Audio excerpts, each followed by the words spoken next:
بسم اللہ الرحمن الرحیم سلام علی آل یاسین۔ ایک مطلب اور دو تین شعر حاضر کر رہا ہوں۔ بس یہی دشمن شبیر کی دشواری ہے، جس طرف دیکھیے سرور کی عزاداری ہے، جس طرف دیکھیے سرور کی عزاداری ہے۔ اور حسن مطلب دیکھیں حضرات، 14 صدیوں سے جو اشکوں کا سفر جاری ہے، انتقام شہ مظلوم کی تیاری ہے، انتقام شہ مظلوم کی تیاری ہے۔ اور یہ بھی شعر دیکھیں، عشق احمد کا جو دعویٰ ہے عزادار بنو، عشق احمد کا جو دعویٰ ہے عزادار بنو، شے کا ماتم ہی محمد سے وفاداری ہے، شے کا ماتم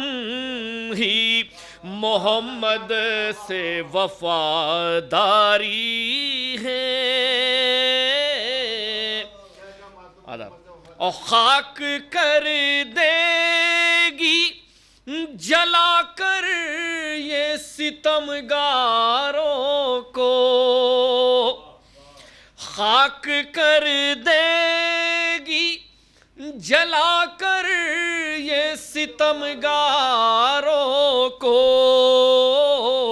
اشک شبیر میں پوشیدہ جو چنگاری ہے، اشک شبیر میں پوشیدہ جو چنگاری ہے۔ اور شعر دیکھیں، 14 صدیوں سے عزادار کہاں سوئے ہیں، 14 صدیوں سے عزادار کہاں سوئے ہیں، حر کی قسمت کی طرح ذہنوں میں بیداری ہے، حر کی قسمت کی طرح ذہنوں میں بیداری ہے۔ اور کھل گیا مفتی بدعت تیرے فتووں کا بھرم، کھل گیا مفتی بدعت تیرے فتووں کا بھرم، صاف یہ قاتل سرور کی طرف داری ہے، صاف یہ قاتل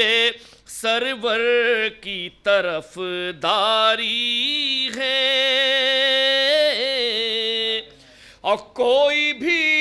ملک ہو، کوئی بھی حکومت ہو، مگر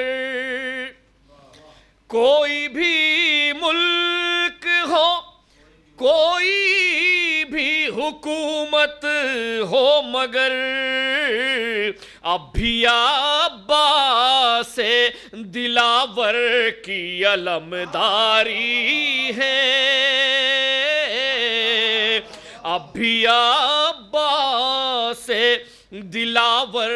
کی علمداری ہے۔ اور آخری شعر کہ پائے سجاد کی زنجیر یہ دیتی ہے پیام، پائے سجاد کی زنجیر یہ دیتی ہے پیام، جتنے آزاد ہیں اب ان کی گرفتاری ہے،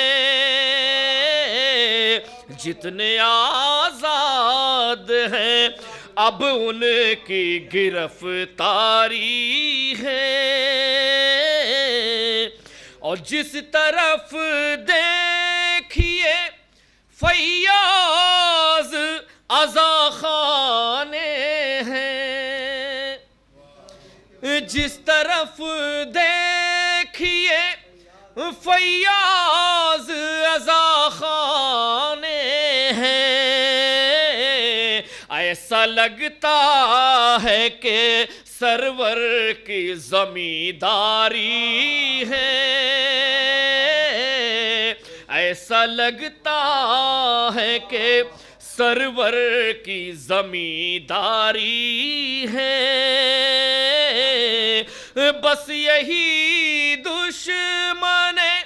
شبیر کی دشواری ہے، جس طرف دیکھیے سرور کی عزاداری ہے۔ فاتحہ۔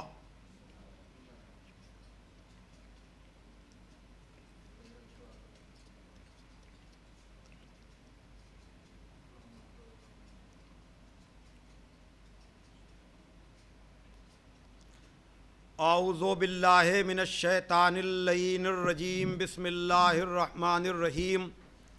الحمد للہ الذی ہدانا لہذا وما کنا لنہتدی لولا ان ہدانا اللہ، لقد جاءت رسل ربنا بالحق، الصلاۃ والسلام علی النبی الامی العربی القرشی المکی المدنی البطحی الابتہی التہامی الدافع جیشات الاباطیل والدامغ صولات الازالیل، معلن الحق بالحق ابی القاسم محمد وآلہ الطیبین الطاہرین المعصومین المظلومین الذین اذھب اللہ عنہم الرجس وطہرہم تطہیرا، ولعنۃ اللہ علی اعدائہم اجمعین من الآن الی یوم الدین، اما بعد فقد قال علی علیہ السلام ان اولی الناس بالانبیاء اعلمہم بما جاؤوا بہ، ثم تلا ان اولی الناس بابراہیم للذین اتبعوہ وہذا النبی والذین آمنوا واللہ ولی المؤمنین۔ صلوات بھیجے محمد والے محمد۔ بزرگان محترم و دوستان عزیز، محمدی ٹرسٹ کے زیر اہتمام منعقد ہونے والا عشرہ مجالس جو لندن کے ٹاؤن ہال میں منعقد ہوا کرتا ہے، گزشتہ تقریباً 40-42 سال سے، اس سال کووڈ-19 یعنی کرونا وائرس کی وجہ سے ان لوگوں نے اس عشرے کے لیے یہ طے کیا کہ پہلے سے اسے ریکارڈ کرا کر کے ہدایت ٹی وی، فیس بک، محمدی ٹرسٹ کا فیس بک پیج اور یوٹیوب پر اور مختلف ذرائع ابلاغ سے اس کو نشر کیا جائے۔ اس سلسلے میں جناب ذوالفقار نقوی صاحب نے اور ہمارے دوست سمیع حیدر صاحب بھی اس مشورے میں شریک رہے، ہمیں اس خدمت کے لیے منتخب کیا۔ حالانکہ میرا وعدہ اس سال محرم کا ہالینڈ کا تھا، لیکن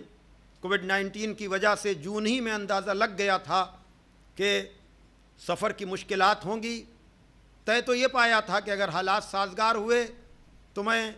لندن ہی جا کر اس عشرے کو خطاب کروں گا، لیکن پلان بی کے طور پر اس آپشن کو رکھا گیا تھا، اور محرم آتے آتے اس فیصلے پر یقیناً عمل ہوا، اور آپ کے سامنے مسلسل روزانہ ان ذرائع ابلاغ کے ذریعے سے ذکر سید الشہداء علیہ الصلاۃ والسلام کی نشر و اشاعت کا کام انجام پاتا رہا۔ محمدی ٹرسٹ کے سارے ٹرسٹیز، ان کی ساری ٹیم، اور بہت ہی باریکی کے ساتھ، چونکہ میں گزشتہ 30-35 سال سے ذکر کی سعادت حاصل کر رہا ہوں، اور 20-22 سال سے یو کے، یورپ، مڈل ایسٹ کے ملکوں میں محرم میں سفر میں ذاکری کے لیے جاتا رہا ہوں، لیکن خدا نہ کرے کہ جیسا محرم اس سال آیا ویسا پھر کبھی آئے۔ اپنے اپنے تجربے جیسے جیسے عشرے کے بعد آپ سنیں گے کہ کہاں کے مومنین نے کس کس طرح سے ذکر کا اہتمام و انتظام کیا، لیکن یقیناً یہ محمدی ٹرسٹ کے ٹرسٹیز کی اور ان کے اراکین کی دور اندیشی اور ان کی یہ محنت کا نتیجہ تھا کہ انہوں نے محرم آنے سے پہلے اس کا اہتمام و انتظام کیا۔ خداوند عالم ان سب کی توفیقات میں اضافہ فرمائے، اور یہ بہتر سے بہتر اس لیے کہ یہ ادارہ عرصے سے کتابوں کی نشر و اشاعت، جیسا کہ میں نے شاید چاند رات کی مجلس میں عرض کیا تھا کہ ہماری وہ اساسی کتابیں، ان جو ہماری حوالہ جاتی کتابیں ہیں، ان کا ٹرانسلیشن انہوں نے انگلش میں کرایا، جو آج بھی اس ادارے کی شناخت اور پہچان ہے۔ اور اسی کے ساتھ ساتھ ذکر محمد وآل محمد علیہ الصلاۃ والسلام کی نشر و اشاعت کے لیے ان کا یہ عشرہ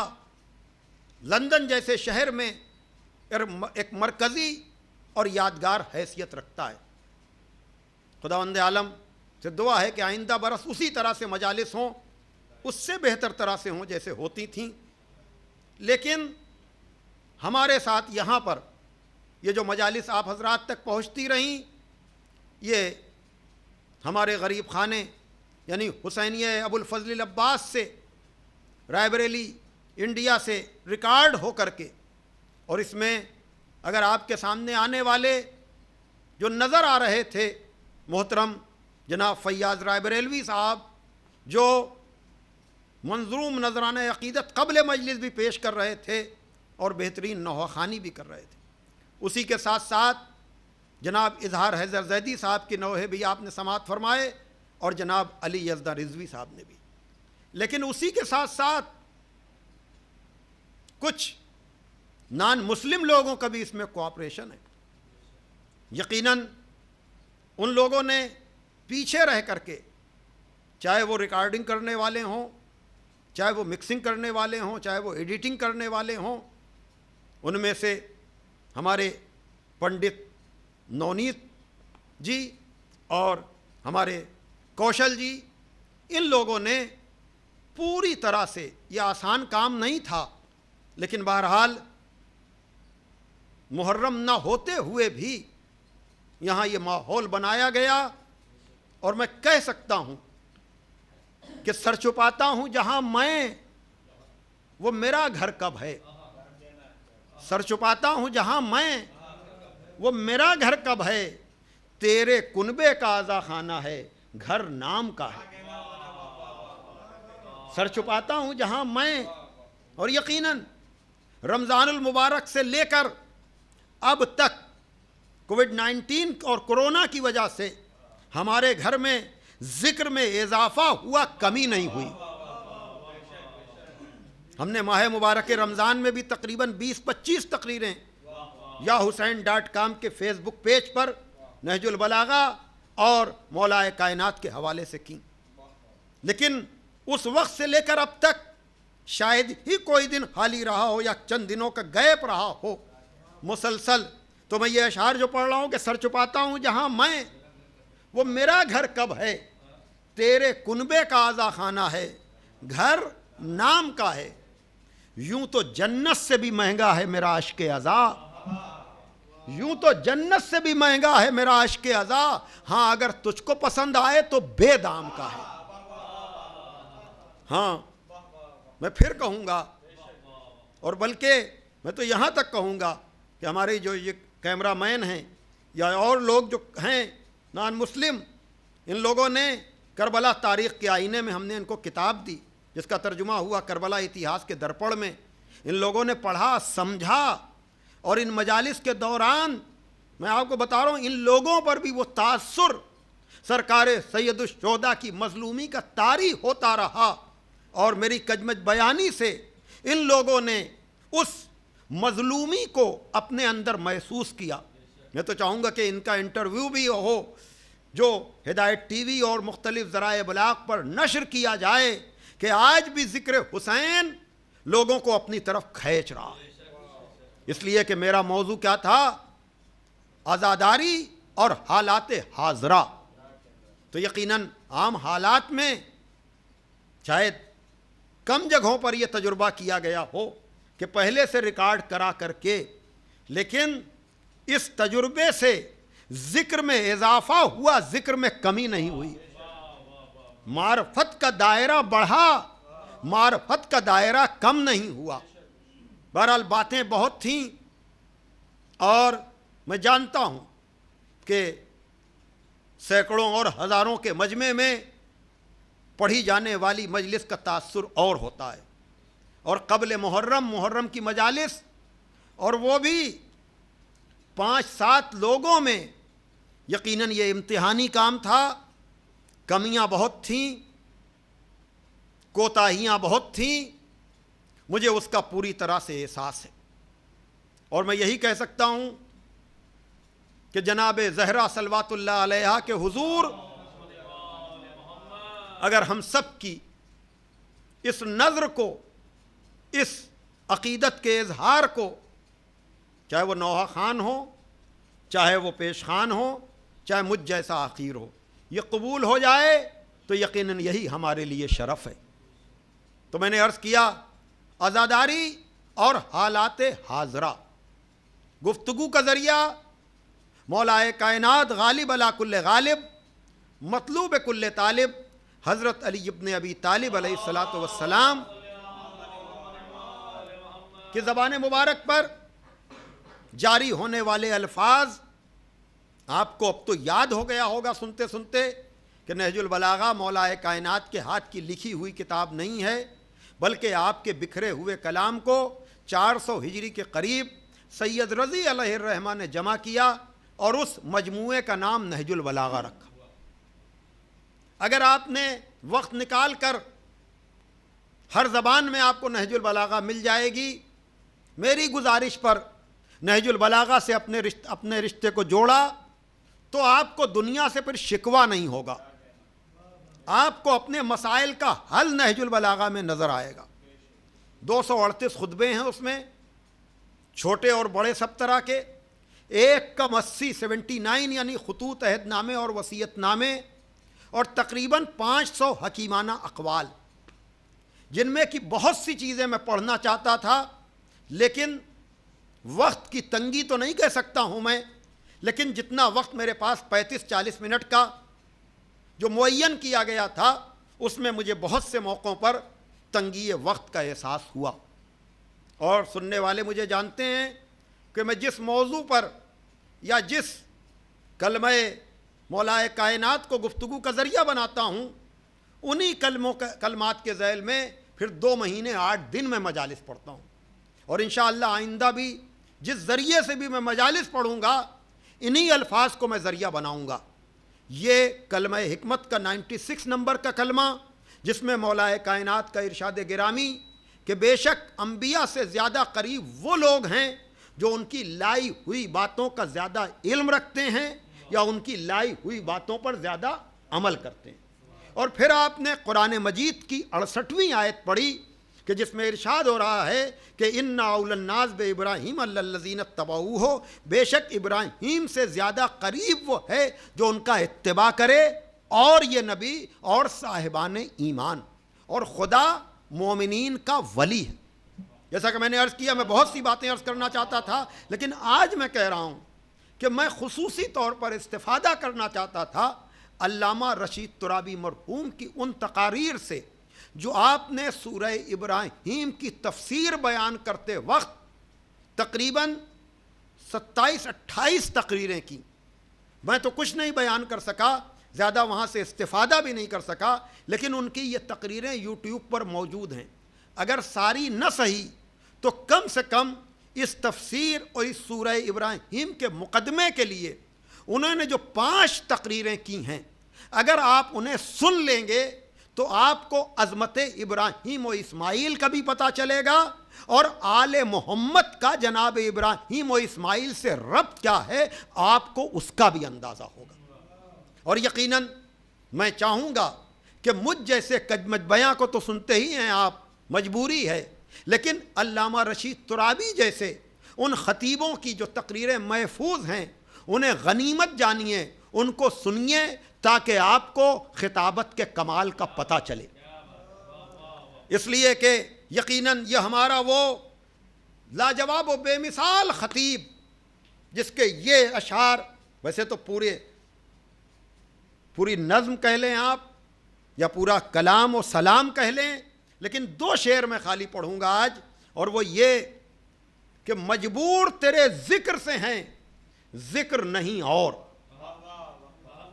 مجبور تیرے ذکر سے ہیں۔ موضوع ہمارا کوئی بھی رہا ہو، لیکن مرکز میں علی و حسین، اور مجلس کا یہی موضوع ہے، اور سب کچھ اسی ذیل میں آتا ہے۔ ان کی ساری مجلسوں کی روح یہی ہے۔ یقیناً ان کے عقیدت مند پوری دنیا میں ہیں، اور ہم جیسے لوگ انہی سے قصب فیض کر کے کچھ شد بدھ۔ مجبور تیرے ذکر سے ہیں ذکر نہیں اور، لیکن ہے اثر اس کا کہیں اور کہیں اور۔ یقیناً اس ذکر کا اثر اپنوں پر اور ہوتا ہے، غیروں پر اور ہوتا ہے۔ یقیناً اپنوں کے چہرے کھلتے ہیں، دشمنوں کے چہرے مرجھاتے ہیں۔ مجبور تیرے ذکر سے ہیں ذکر نہیں اور کسی ذکر میں یہ کششی نہیں ہے، اور کسی ذکر میں یہ کھچاؤ ہی نہیں ہے، لیکن حسین کی مظلومی ہے جو اپنوں کے ساتھ غیروں کو بھی کھینچ لیتی ہے۔ اسی لیے جو مجمع بنام حسین آتا ہے وہ اور کسی نام پر جمع ہی نہیں ہو پاتا۔ لیکن مختے میں انہوں نے جو بات کہی، اور یقیناً یہ اس عشرے کی آخری مجلس ہے سیم کی مجلس کے عنوان سے، تو میں یہ پڑھ رہا ہوں، اور وہ یہ کہ اے قافلہ سالار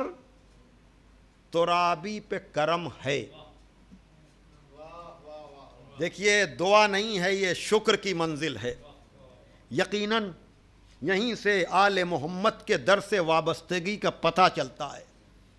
دعا تو سب کرتے ہیں، کوئی شکر بھی تو کرے، اور اس دعا اور شکر کے فرق کو اگر سمجھنا ہے تو سورہ حمد کے اختتام پر آپ دیکھ لیجئے کہ کہاں پر الحمدللہ ہے۔ توجہ کیجئے گا، یعنی جہاں راہ ہدایت مل گئی وہاں تو الحمدللہ اور شکر پروردگار ہے، اور جہاں آج تک راہ ہدایت کی تلاش ہے، توجہ کیجئے گا میں کہاں لے جا رہا ہوں، کہ اے قافلہ سالار ترابی پہ کرم ہے۔ یقیناً جو حسین کی بارگاہ میں آ گیا اسے حر کا مقدر مل گیا، اسے رومال زہرا مل گیا۔ پھر اب اسے کہیں جانے کی ضرورت نہیں ہے. لیکن ہم مجلسیں گھروں میں نہیں کرتے، ہم بنام حسین پوری دنیا کو شامل کرنا چاہتے ہیں. یہی بات ہے کہ اے قافلہ سالار ترابی پہ کرم ہے، مگر یہ ایک نہیں، بیٹھے ہیں کچھ خاک نشیں اور. صلوات پڑھ دے محمد و آل محمد پر. تو یقیناً ہم نے ان 10-12 دنوں میں مولا حسین کے پیغام کو دنیا تک پہنچانے کی صحیح اور کوشش کی، اور جناب ابراہیم علیہ السلام کی قربانیوں کا میں تذکرہ کرتا رہا. تفصیلات سب آپ کے ذہنوں میں محفوظ ہیں، لیکن اب آخر کلام میں، اس لیے کہ اگر میں اس بیان کو اپنے بیان میں شامل نہ کروں گا تو میری گفتگو نامکمل رہے گی. یقیناً جناب ابراہیم نے جب سارے امتحانات دیے تو اس کے بعد ایک تمنا، ایک خواہش، سارے امتحانات کے بعد جب کہا گیا انی جاعلک للناس اماما، اے ابراہیم ہم تم کو لوگوں کا امام بنا رہے ہیں، تو کہا پروردگار میری ذریت میں، عرض کر چکا ہوں میں لیکن آج نتیجے کی منزل ہے، کہا میری ذریت میں. تو اللہ نے یہ نہیں کہا کہ اپنی امامت سنبھالو، اپنے خاندان کی فکر نہ کرو. نہیں، اگر ابراہیم نے طلب کیا تو شرطیں بتا دیں. لا ینال عہد الظالمین، ہمارا عہدہ ظالموں تک نہیں جائے گا. گویا کہ بتا دیا کہ نسل ابراہیم میں امامت آئے گی. تو امتحانات سارے آپ کے ذہن میں. تو یاد رکھیے گا پروردگار نے اگر کہا کہ تمہاری ذریت میں امامت آئے گی تو وہ امامت منتقل ہوئی ابراہیم کی نسل میں. بڑی توجہ، میں بات کو سمیٹ رہا ہوں عزیزان محترم، کہ اب یہ سلسلہ وہ آیت بھی آپ کے ذہن میں ہوگی کہ جب جناب ابراہیم نے دعا کی تھی کہ ان لوگوں میں مبعوث کر اس رسول کو جو لوگوں کے نفس کا تزکیہ کرے، آیات کی تلاوت کرے. وہ ساری آیتیں سب میں پڑھ چکا ہوں، اس وقت ان کے صرف کرنے کا موقع نہیں ہے، لیکن میں یہاں پر صرف اتنا کہوں گا نتیجے کی منزل پر کہ جناب ابراہیم کے 2 بیٹے، ایک ابراہیم ایک اسحاق. یقیناً جناب اسحاق سے بھی وابستگی ہے انبیاء بنی اسرائیل کی، لیکن یہ آل محمد والا سلسلہ جو ہے یہ جناب اسماعیل کے ذریعے سے جناب ابراہیم سے ملتا ہے. تو اگر اس نسل میں امامت آئی تو یقیناً اس امامت کا بھی اتنا ہی گہرا تعلق ابراہیم کے بنائے ہوئے کعبے سے ہے. بھائی توجہ کیجئے گا، بھائی کعبہ بنا تھا تو اس کا کوئی مقصد ہے نا. میں نے 5ویں محرم کو عرض کیا تھا. تو اب نسل امامت کا تعلق ہوا کعبے سے، اور ہمیں امامت کا پہلا ملا کعبے سے. توجہ کیجئے گا، نسل ابراہیم میں جو امام آ رہے ہیں ان میں کے 12 میں کے جو پہلے ہیں، نہیں تھوڑا سا اور میں بات کو واضح کروں، یہ ابو طالب کی گود کا کمال ہے. ابو طالب بھی نسل ابراہیم و اسماعیل میں ہیں. یہ آغوش ابو طالب کا کمال ہے کہ ابو طالب نبیوں کے آخر کو بھی پالے، اماموں کے پہلے کو بھی پالے. ابو طالب نبیوں کے آخر کو بھی پالے، اور یقیناً یہ ابراہیم کی دعا کی قبولیت کی منزل ہے. جہاں علامہ رشید ترابی مرحوم نے کہا، عجب طرح سے کہا پوری نظم ہے جناب ابو طالب کے اوپر، لیکن میں ایک شعر خالی لے رہا ہوں تاکہ آپ بھی نتیجے کی منزل تک پہنچ جائیں. اور وہ یہ، اصل میں انبیاء بحد نظر، نسل میں حشر تک یہی کوثر. بھائی توجہ کیجئے گا، یہ جناب ابو طالب کا ماضی ہے جہاں اسماعیل و ابراہیم تک سلسلہ جا رہا ہے، اور یہ ابو طالب کا مستقبل ہے.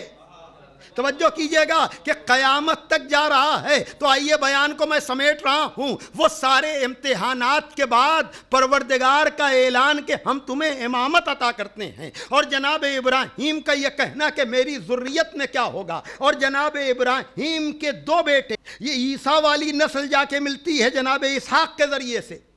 پیغمبر اور علی والی نسل ملتی ہے جناب اسماعیل کے ذریعے سے، اور معبود کہہ چکا عہدہ ملے گا امامت کا. تو معبود ابراہیم کے کس بیٹے کو عہدہ دیا؟ کہا دیا تو دونوں کو، لیکن معبود ہمیں جتنی قربانیاں اسماعیل والے سلسلے میں نظر آتی ہیں، جتنی قربانیاں سلسلہ اسماعیل میں نظر آتی ہیں، چاہے وہ چھری کے نیچے لیٹنا ہو، چاہے چھری کے نیچے لیٹنا ہو، چاہے کربلا میں پوری نسل کو قربان کرنا ہو، پورے خاندان کو، وہ خواب، یہ تعبیر، لیکن یہ سب نسل اسماعیل ہی میں تو ہے۔ تو معبود پتہ کیسے چلے کہ تو نے ابراہیم کے کس بیٹے کو کیا اجر دیا؟ تو کہا اس کا انتظام ہم اس طرح سے کریں گے۔ دیکھیے میں نے بیت المقدس کا بھی ذکر کیا ہے، میں نے کعبے کا بھی ذکر کیا ہے، میں نے جناب مریم کا وقت ولادت بیت المقدس سے نکلنے کا بھی تذکرہ کیا ہے، اور فاطمہ بنت اسد کا خانہ کعبہ میں جانے کا بھی ذکر کیا ہے، لیکن آج یہ عشرے کے اختتام پر میں بات کر رہا ہوں۔ تو اب اسحاق کی نسل سے آ رہے ہیں عیسیٰ، اسحاق کی نسل سے آ رہے ہیں جناب عیسیٰ، اور حسین کی نسل سے آ رہے ہیں امام مہدی۔ دیکھیے اگر امامت کے مرحلے کو، اور یہ امامت سمجھ میں نہ آئے گی جب تک غدیر سمجھ میں نہ آئے، امامت سمجھ میں نہ آئے گی جب تک غدیر سمجھ میں نہ آئے۔ اور پھر میں اشعار کا سہارا مجبوری میں لیتا ہوں تاکہ بات پوری پہنچ جائے کہ بھائی میں یہی کہتا رہا نا، عزاداری یعنی یاد حسین، ذکر حسین، گریہ بر حسین، زیارت قبر حسین، اور جناب ابراہیم نے کعبہ بنایا، کربلا نہیں بنا سکے، لیکن وسیع غازی پوری نے کہا کہ جو نسل سے یزید کی رکھتے ہیں رابطہ، جو نسل سے یزید کی رکھتے ہیں رابطہ، جلتے ہیں آج روضہ سرور کو دیکھ کر۔ بات وہی ہے، جو نسل سے یزید کی رکھتے ہیں رابطہ، جلتے ہیں آج روضہ سرور کو دیکھ کر۔ اور مجلس میں آنا اس لیے بدعت بتا دیا کہ یاد غدیر آتی ہے ممبر کو دیکھ کر۔ تو یاد رکھیے گا کربلا سے غدیر کا بڑا گہرا تعلق ہے، اور امامت کا بھی غدیر سے بڑا گہرا تعلق ہے، اور کعبے سے بھی امامت کا بڑا گہرا تعلق ہے، اور ابراہیم علیہ السلام نے کعبہ بنایا ہے۔ تو اگر ساری تقریریں آپ سمیٹیں گے تو خلاصہ گفتگو یہ ہے کہ نبی نے جس امامت کا اعلان غدیر کے میدان میں کیا تھا، ولو یہ کہ اس کو سمجھ کر بھی لوگ ناسمجھ بن گئے، لیکن جناب ابراہیم نے جس امامت کی تمنا کی تھی، اور پروردگار نے جہاں کہا تھا کہ ہمارا عہدہ ظالموں تک نہیں جائے گا، تو اگر اس امامت کے معیار کو اب تک کوئی نہیں سمجھ پایا تو کم سے کم اس آخری تقریر میں میں پیغام پہنچا دوں، اور وہ یہ کہ عزیزان محترم، یہ اللہ کا انتظام ہے کہ اس نے جناب عیسیٰ کو امامت کا گواہ بنا کر چوتھے آسمان پہ زندہ رکھا۔ توجہ کیجئے گا تاکہ ابراہیم کی نسل میں آنے والی امامت کے معیار کا پتہ چل سکے۔ اور امت مسلمہ میں سب مانتے ہیں کہ عیسیٰ جب چوتھے آسمان سے آئیں گے تو صحیح بخاری تک میں بھی روایت ہے کہ جب امام عیسیٰ آئیں گے تو ان کا امام اسی امت سے ہوگا۔ توجہ کیجئے گا، عیسیٰ کا امام جو ہوگا وہ اسی امت محمد سے ہوگا۔ اب آپ نے سمجھا ابراہیم کو کون سی امامت ملی تھی اور ابراہیم نے کس امامت کی تمنا کی تھی، تو عیسیٰ کو گواہ بنا کر چوتھے آسمان پہ رکھا۔ توجہ کیجئے گا تاکہ اب لوگ یہ نہ کہیں کہ 255 ہجری میں پیدا ہونے والا حسین کا وارث مہدی اب تک زندہ کیسے ہے، تو اگر اس سے پہلے پیدا ہونے والے عیسیٰ زندہ رہ سکتے ہیں۔ توجہ کیجئے گا، تو یہ عقلی مسئلہ بھی حل ہو گیا۔ لیکن معبود تو نے حسین کی نسل میں بھی امام کو رکھا، اسے بھی حیات دی پردہ غیب میں، اور اسحاق کی نسل سے آنے والے عیسیٰ کو بھی زندہ رکھا، اسے بھی حیات دے دی۔ تو اب پتہ کیسے چلے کہ ابراہیم کے کس بیٹے کو کتنا اجر ملا؟ کہا جب وقت نماز آئے گا، جب وقت نماز آئے گا تو معیار امامت کا پتہ چل جائے گا کہ حسین کا وارث مہدی اجل اللہ تعالی فرجہ الشریف کہیں گے کہ تقدم یبن مریم تقدم، مریم کے بیٹے آگے بڑھیے، مریم کے بیٹے آگے بڑھیے۔ لیکن ادھر سے کہا جائے گا کہ آپ کے ہوتے ہوئے کیا مطلب؟ یعنی اب جو غدیر والے سلسلے کی امامت ہے، اس کے علاوہ دعائے ابراہیم کو کہیں مصداق نہ ملے گا کہ عیسیٰ ماموم ہوں گے، اور حسین کا وارث جس نے کربلا بنائی وہ امام ہوگا۔ اب معیار سمجھ لیجئے کہ جب 12ویں کا یہ معیار ہے تو پہلے کبھی تو وہی معیار ہوگا،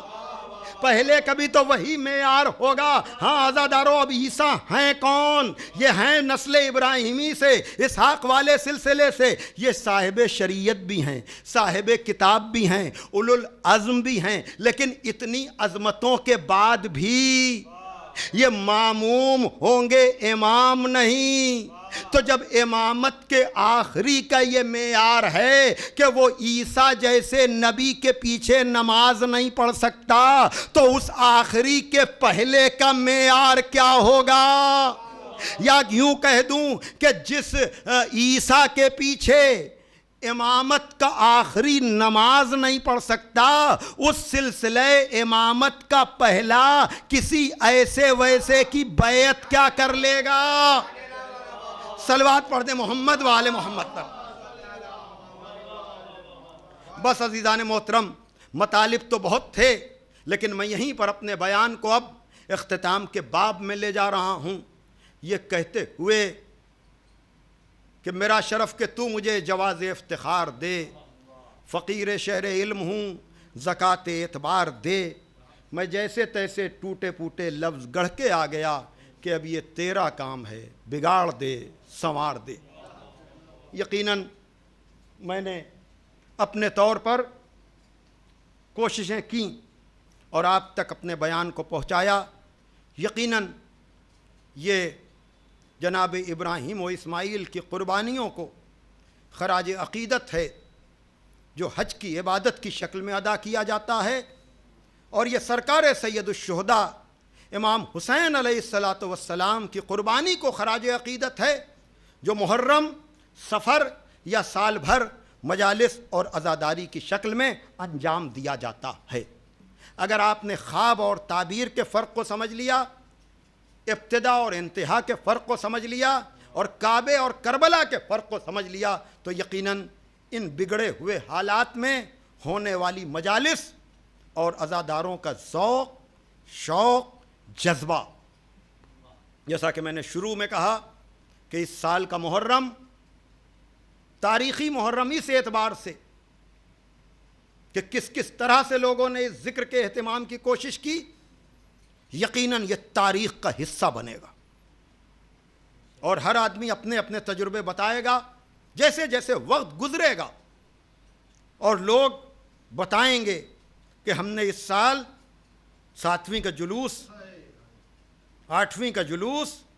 ان تاریخوں میں ہم کیسے تڑپے ہیں، ان تاریخوں میں ہم کیسے روئے ہیں۔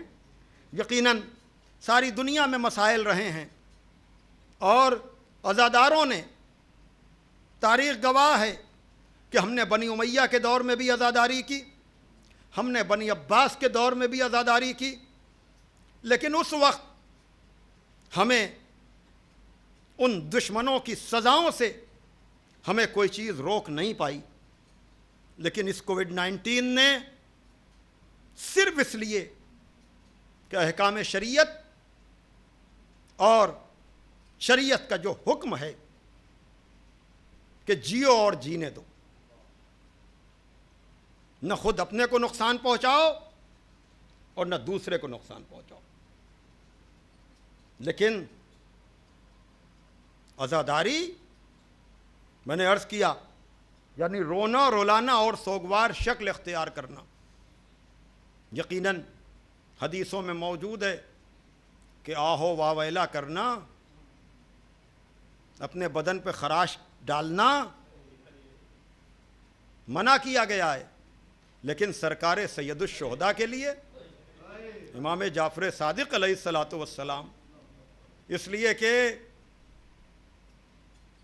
جس طرح سے مولا حسین نے کربلا کے میدان میں اپنے بھرے گھر کو قربان کیا ہے۔ ہاں عزیزو، یقیناً میں بہت سی باتیں آج بھی عرض کرنا چاہتا تھا، لیکن آج شاید میں تھوڑا سا وقت لے بھی لوں زیادہ، شاید 40 سے 45 منٹ کی گفتگو ہو جائے، لیکن آج میں نکل رہا ہوں دائرے سے اس لیے کہ مجھے بہت سی اہم باتیں آپ تک پہنچانی ہیں منزل مصائب میں بھی، اور وہ یہ کہ یقیناً امام حسین علیہ السلام نے تو قربانیاں دیں، لیکن امام حسین کے ساتھ جناب زینب، اللہ اکبر، کل پرسوں شام غریبہ میں یہ ذکر نہیں کر پایا تھا اس لیے کہ وقت اتنی تیزی سے گزرتا ہے فضائل و مصائب کا کہ پتہ ہی نہیں چلا، لیکن شہادت حسین کے بعد ایک طرف پامالی ہے تو دوسری طرف خیموں کا جلایا جانا ہے، لیکن تاریخ گواہ ہے کہ جناب زینب جنہوں نے اون محمد کو یعنی اپنی نسل کو قربان کیا، یہ وہی دعا ابراہیم کو قبولیت نہ ملتی اگر حسین کے پہلے وارث امام کو زینب نہ بچاتی۔ اللہ اکبر، عزادارو، جلتے ہوئے خیمے میں بار بار جانا اور آنا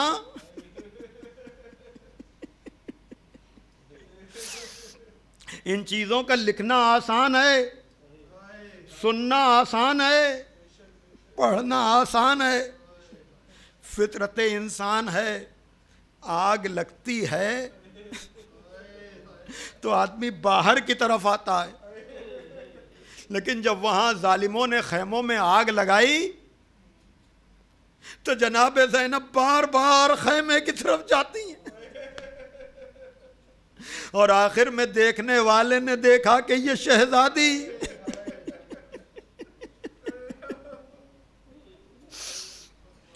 پشت پر اپنے بیمار بھتیجے کو لے کر کے آئی، سورہ کوثر کا مصداق سید سجاد اور اس سورہ کوثر کے محافظ کو بچانے والی جناب زینب۔ توجہ کر رہے ہیں میں کیا کہنا چاہ رہا ہوں کہ اگر جناب ابراہیم سے امامت کا وعدہ کیا تھا کہ ذریت میں، تو زہرا سے بھی تو کہا تھا، نبی سے بھی تو کہا تھا ہم تمہیں کوثر عطا کریں گے، اور کربلا میں مصداق کوثر بعد حسین جناب سید سجاد ہیں، لیکن مصداق کوثر کو خیمے سے اٹھا کر لانے والی ہاں عزادارو یہ ہیں جناب زینب، یہ ہیں جناب زینب جنہوں نے شام غریبہ میں عباس کی ذمہ داری سنبھالی۔ اس طرح کل تک، اس لیے کہ کل تک جناب عباس خیموں کا تلایا پھرتے تھے۔ عزادارو آپ کے سامنے میں نے عرض کیا تھا نا کہ جب جناب ابراہیم نے کعبہ بنایا ہے تو کہتے جاتے تھے اللہم تقبل منا، پروردگار قبول کر لے، پروردگار قبول کر لے۔ تو جو کام کعبے کی تعمیر کے وقت جناب ابراہیم انجام دے رہے تھے وہی کام پورے عاشور کے دن، ارے کیسے سنیں گے آپ، امام حسین نے انجام دیا ہے۔ جب بھی کوئی شہید پکارتا تھا نا مولا حسین گھوڑے کو دوڑاتے ہوئے جاتے تھے اور اس شہید کا لاشا اٹھا کر کہتے تھے اللہم تقبل منا ھذا القربان، پروردگار تو اس قربانی کو قبول کر لے۔ ہاں عزادارو یقیناً کچھ نہیں ہے مولا حسین کی نسبت سے ہم لوگوں نے جو تذکرہ کیا، لیکن یہ تو کہہ سکتے ہیں کہ بی بی زہرا اسے قبول کر لیجئے، بی بی زہرا اسے قبول کر لیجئے۔ لیکن میں کہنا کیا چاہ رہا ہوں عزادارو، ہر شہید کی قربانی تو امام حسین نے پیش کی، لیکن آپ اگر شام جائیں گے جناب زینب صلوات اللہ علیہا کے روضے پر، وہاں کا زیارت نامہ جو ہے اس زیارت میں یہ الفاظ ہیں کہ میں نے شام غریبہ میں عرض کیا تھا نا کہ جناب زینب و ام کلثوم نے شام غریبہ میں 2 لاشوں کو اٹھایا تھا، لیکن انہی لاشوں کو اٹھایا نہیں تھا بلکہ اس زیارت کے الفاظ ہیں۔ اب یہ مجھے نہیں معلوم یہ جناب زینب نے یہ کام شام غریبہ میں انجام دیا یا 11ویں محرم کو انجام دیا، لیکن بہرحال یہ مرتبہ ہے جناب زینب کا، وہ تعمیر کعبہ کعبہ اور یہ تعمیر کربلا، لیکن حسین نے سارے شہیدوں کی قربانی پیش کی۔ عجب جملے ہیں روایت کے کہ جناب زینب ایک مرتبہ گئیں، اپنی ساری طاقت و قوت کو جمع کیا، سرکار سید الشہداء کی لاش کو اٹھایا اور لاش کو اٹھا کر کہا اللہم تقبل منا ھذا القربان۔ یہ ہے جناب زینب کا رتبہ کہ ساری قربانیاں حسین پیش کریں اور حسین کی قربانی زینب پیش کریں۔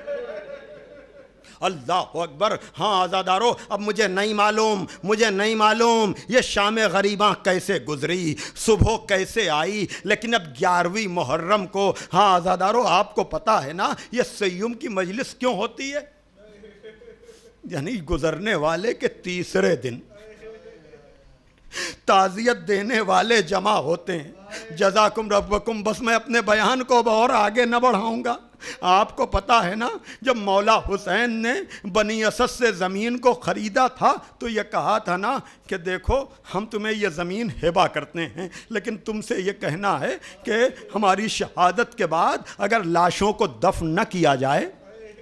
تو آپ کو پتا ہے نا مردوں کو بلا کر کہا تھا کہ ہمارے دفن کا انتظام کرنا۔ مردوں کے بعد عورتوں سے کہا تھا کہ اگر تمہارے مرد آنے میں ڈر محسوس کریں تو تم انہیں غیرت دلانا۔ جزاکم ربکم۔ اب یہ تصور اور خیال صحیح چھوٹے چھوٹے بچوں سے کہا کہ اگر تمہارے والدین ڈر کی وجہ سے نہ آ سکیں تو تم کھیلتے ہوئے چلے آنا اور ایک ایک مٹھی خاک ہمارے لاشوں پہ ڈال دینا۔ ہاں آزادارو، لیکن یہ سارا تصور، سارا خیال اپنی جگہ پر، لیکن میں آپ سے چند جملے پوچھوں گا۔ آپ سیوم کس کا؟ ایک کا نہیں، 72 کا۔ جہاں جہاں میری آواز سنی جا رہی ہے، ہاں آزادارو، کسی گھر میں ایک موت ہو جاتی ہے تو تیسرے دن قیامت کا انداز ہوتا ہے، لیکن کربلا میں علی اکبر کا لاشا بھی ہے، عباس کا لاشا بھی ہے، اور محمد کا لاشا بھی ہے۔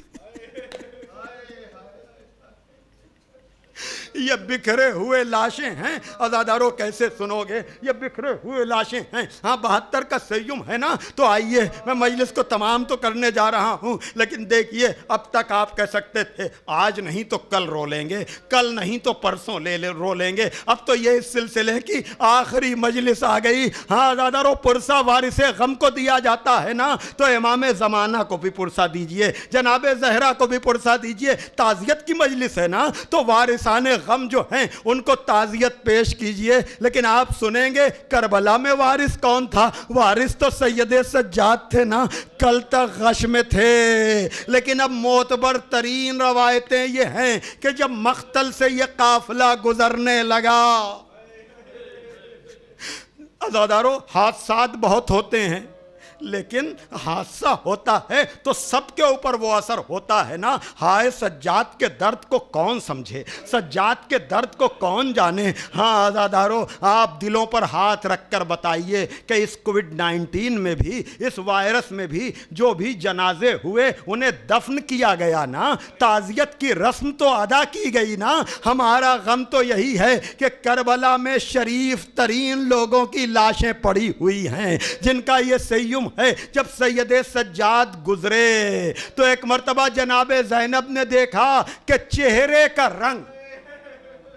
جزاکم ربکم۔ عزادارو، ان باتوں کو پڑھا تو جا سکتا ہے، سنا تو جا سکتا ہے، لیکن یہ وہی جانے جس کے اوپر گزر رہی ہے۔ ایک مرتبہ کہا میرے لال اپنے کو سنبھالو، یہ تمہارا کیا عالم ہے؟ کہا پھوپھی اماں آپ دیکھ رہی ہیں انہوں نے اپنے لاشوں کو تو دفن کر دیا۔ یعنی اگر سب کے لاشیں پڑے رہتے تو یقیناً یہ ہوتا کہ حادثہ ہے، لیکن ان ظالموں نے اپنے لاشوں کو تو دفن کیا، لیکن میرے بابا کا لاشا، میرے چچا کا لاشا بے گور و کفن پڑا ہے۔ عزادارو، ایک جملہ میں اور آپ سے کہوں، ہاں میں کمی نہیں کرنا چاہتا ہوں آج، اس لیے شاید آپ کے اوپر یہ تاثر ہو کہ ہم نے عشرے میں اس طرح سے مجلس نہیں کی جیسے کرنا چاہیے تھی، لیکن میں کہوں گا آؤ جہاں بھی سن رہے ہو، جس کیفیت میں بھی ہو، اس سیوم کی مجلس میں اپنے دکھے ہوئے دلوں کو اور زیادہ آپ کو احساس ہوگا میں جو بات کہنا چاہ رہا ہوں، اور وہ یہ کہ عزادارو دیکھیے منزل یہ ہے کہ اب سید سجاد ہیں اور گزر رہے ہیں اور چہرے کا رنگ متغیر ہو رہا ہے۔ میں ذرا سا آپ کو سوچنے پر مجبور کرنا چاہتا ہوں کہ یہ گھرانہ کون سا ہے جب امام حسن دنیا سے گئے ہیں نا تو امام حسین اس طرح سے تڑپ رہے تھے جیسے روح نکل جائے گی. اس موقع پر امام حسن نے ایک جملہ کہا تھا کہ لا یوما کا یومک یا ابا عبداللہ، اے ابا عبداللہ تمہارے دن جیسا کسی کا دن نہیں ہے. اے ابا عبداللہ تمہارے دن جیسا کسی کا دن نہیں ہے. اس لیے کہ تم تو ہمارے جگر کے 72 ٹکڑے دیکھ کر کے نا تمہیں تو کربلا میں 72 لاشیں اٹھانے پڑیں گے. لیکن مولا حسین نے یہ منظر دیکھا. لیکن اب سید سجاد کیا کرے؟ میرے خیال سے تاریخ امامت میں کسی امام پر ایسا وقت نہیں آیا جیسا وقت سید سجاد پر آیا. اس لیے کہ ہر امام نے اپنے باپ کو غسل بھی دیا ہے، کفن بھی پہنایا ہے، دفن بھی کیا ہے. تاریخ امامت میں یہ پہلا امام ہے جو اپنے باپ کے لاشے کو بے کفن چھوڑ کر جا رہا ہے. اللہ اکبر، اللہ اکبر. لیکن عزادارو بس مجلس تمام ہو گئی. دیکھیے جناب زینب نے کہا میرے لال نہ گھبراؤ، میرے لال نہ گھبراؤ، یہاں قبریں بھی بنیں گی، زوار بھی آئیں گے. یقیناً اس سال زوار تڑپ کے رہ گئے اور وہ کربلا جا کر جو اشرا کرتے تھے، جو ہزاروں بلکہ کروڑوں کا جو مجمع پورے عراق میں پھیلا ہوا ہوتا تھا، یقیناً حسرتیں ہیں. لیکن ہماری دعا ہے کہ 40 آنے سے پہلے 40 آنے سے پہلے اس وبا کا اثر ختم ہو اور جس طرح سے زوار 40 میں کربلا جاتے تھے اسی طرح سے جائیں. لیکن عزادارو جملہ سنو گے، عجیب منزل پر مجلس تمام ہونے جا رہی ہے. یقیناً پتھر بھی آپ رکھ دیں تو وہ بھی تڑپ جائے گا. اور وہ یہ کہ دیکھیے جناب زینب نے تسلی دے دی کہ نہ گھبراؤ، قبریں بنیں گی، زوار آئیں گے. اور پھر جب 40 پہ یہ لٹا ہوا قافلہ آیا ہے، آپ کو پتا ہے نا جب یہ لٹا ہوا قافلہ آیا ہے تو کربلا میں قبریں بن چکی تھیں. کربلا میں 40 کے موقع پر، چہلم کے موقع پر قبریں بن چکی تھیں. لیکن اب میں مصائب کا وہ رخ بیان کرنے جا رہا ہوں صرف 2 جملوں میں کہ عزادارو سید سجاد تڑپے ہیں بے کفن لاشوں کو دیکھ کر کے. پھوپھی نے تسلی اور دلاسا دیا ہے. لیکن میں آپ سے پوچھتا ہوں، یہ بتائیے کہ چلتے وقت سکینہ پہ کیا گزر رہی ہوگی؟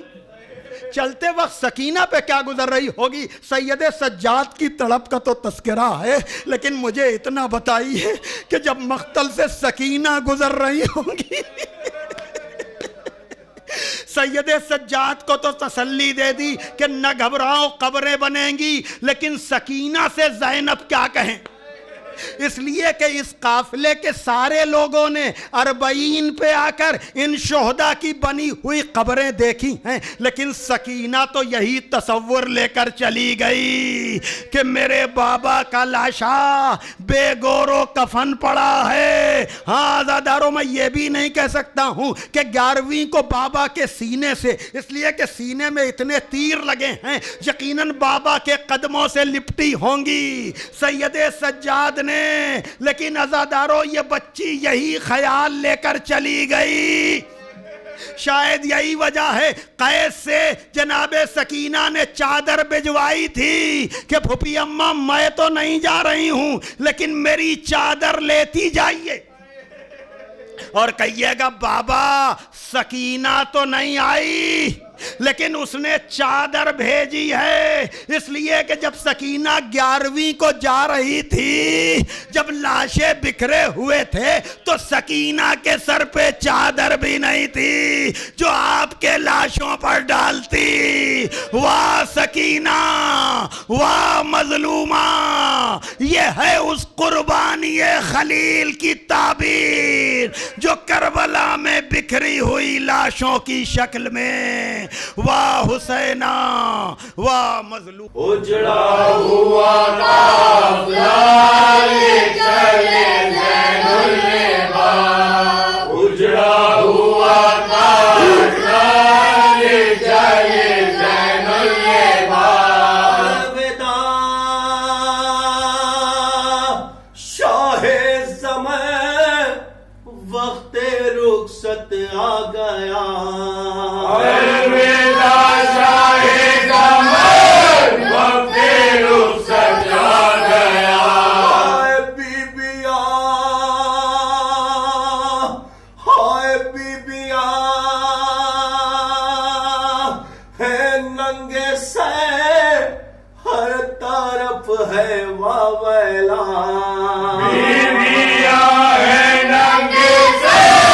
ہر طرف ہے باویلا اجڑا ہوا قافلہ لے چلے زین اللبا اجڑا ہوا قافلہ لے چلے زین اللبا اجڑا ہوا قافلہ لے چلے زین اللبا آنکھ ہے زنجیر ہے گردن بیمار ہے آنکھ ہے زنجیر ہے گردن بیمار ہے سر کھلے ماں بہنے ہیں شام کا بازار ہے سر کھلے ماں بہنے ہیں شام کا بازار ہے اجڑا ہوا قافلہ لے چلے زین اللبا اجڑا ہوا قافلہ لے چلے زین اللبا اجڑا ہوا قافلہ لے چلے زین اللبا اجڑا ہوا قافلہ لے چلے زین اللبا اجڑا ہوا قافلہ لے چلے زین اللبا ہائے ابا سے جری ہائے اکبر نہ رہے ہائے ابا سے جری ہائے اکبر نہ رہے کوئی بھی مونس نہیں آجا بچا کرے کوئی بھی مونس نہیں آجا بچا کرے ہر طرف ہے بے بسی چھت میں لشکر ہو گیا اجڑا ہوا قافلہ لے چلے زین اللبا اجڑا ہوا قافلہ لے چلے زین اللبا اجڑا ہوا قافلہ لے چلے زین اللبا اجڑا ہوا قافلہ لے چلے زین اللبا اجڑا ہوا قافلہ لے چلے زین اللبا اجڑا ہوا قافلہ لے چلے زین اللبا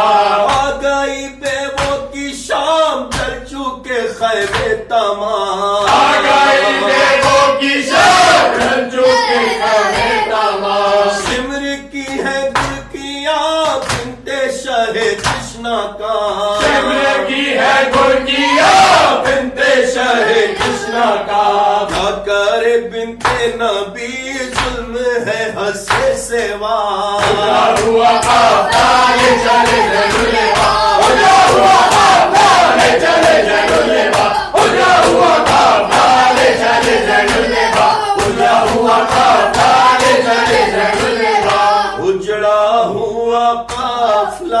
لے چلے زین اللبا اجڑا ہوا قافلہ لے چلے زین اللبا اجڑا ہوا قافلہ لے چلے زین اللبا آل محمد کا ہے شام کی جانب سفر آل محمد کا ہے شام کی جانب سفر رو رہے ہیں سب کے سب ہے سکینہ نوحہ گئے رو رہے ہیں سب کے سب ہے سکینہ نوحہ گئے بہن معصومہ کے ہیں ہو گئے بابا جدا اجڑا ہوا قافلہ لے چلے زین اللبا اجڑا ہوا قافلہ لے چلے زین اللبا اجڑا ہوا قافلہ لے چلے زین اللبا اجڑا ہوا قافلہ لے چلے زین اللبا اجڑا ہوا قافلہ لے چلے زین اللبا کیا کرے خستہ جی گئے چھن گئے اس کے گوہر کیا کرے خستہ جی گئے چھن گئے اس کے گوہر زخمی ہوئی ہے لبے خون سے کرتا ہے تے زخمی ہوئی ہے لبے خون سے کرتا ہے تے شاہ کی غمخوار کا حال ہے سب سے برا اجڑا ہوا قافلہ لے چلے زین اللبا اجڑا ہوا قافلہ لے چلے زین اللبا اجڑا ہوا قافلہ لے چلے زین اللبا اجڑا ہوا قافلہ لے چلے زین اللبا اجڑا ہوا قافلہ لے چلے زین اللبا اجڑا ہوا قافلہ لے چلے زین اللبا سار بنائے ہراؤں چاہے سار بنائے ہراؤں بادشاہ کربلا سار بنائے ہراؤں بادشاہ کربلا قائم و یسنا جب حال حابت کا ہوا